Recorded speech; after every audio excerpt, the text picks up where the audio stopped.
Hi, Sharon Ann Klingler again with you with Answers from the Ancestral Realms, my new book. You can get all of the information we're talking about in that book and lots more. We're only able to cover a little bit in these few minute segments here. But I wanted to move on to some of the different ancestors, and you're experiencing them through some little processes that we're going to be sharing with you in the upcoming segments. But before I do, I want to talk to you about the biggest obstacle that people have when they first start talking to spirit. And indeed, not only when they first start talking to spirit, I find this even when I'm teaching professional mediums and doing performance mediumship and audience mediumship, is they're being able to trust what they're getting and that they're not making it up. You see, in the physical world, when we're talking to each other, the mouth and the ears, those are the communication centers. When I'm speaking to you and you're listening to me, our communication centers are our mouths and our ears. That's the communication center. I listen to you, you speak to me. That's where we get communication physically. But in spirit world communication, in telepathic communication, which is, by the way, spirit world communication, it is the right brain that allows us to communicate with spirit. Indeed, the right brain is the communication center with spirit.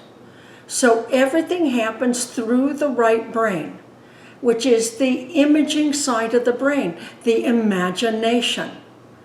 So this really trips people up a lot, especially left brain thinkers, because what we've been doing since we were 2 years old is using our imagination to pretend, using our imagination to make things up, using our imagination to make our dreams and our pretends and all of our playing when we are children. And so when it happens to us, when spirit drops, that's what happens, by the way. Spirit literally drops an image, an idea, a sensation, a thought into our right brain to speak to us, just like that, just like a click of a finger. As a matter of fact, they do it before we even finish a question. Indeed, sometimes they'll do it the second we start a question. The second a question pops into our mind, they know it, they're with us, they're hanging out with us, so they drop it into our right brain just like that. And we think, because it feels just like our imaginations, what do we say? Oh, I'm only imagining it, I'm only making it up. Well, if you say that and you keep saying that, you're not going to allow yourself to get anything from spirit. And there you're going to block it and block it and block it and block it. And if I did that, I'm going to tell you I wouldn't have a job. I wouldn't have a job. I've been a medium for over 40 years, and everything I get is through the right brain. And it all feels like my imagination. Everything I see, I'm a clairvoyant, so everything I see cakes, I see doors, I see all sorts of different images and toys and all sorts of different images that spirit brings to mind and to my mind as their imaging. And it's their messages to me, symbolic messages to me for the clients to whom I'm speaking. And this is how they speak. The right brain is the center of communication with spirit. That's how you will get your messaging.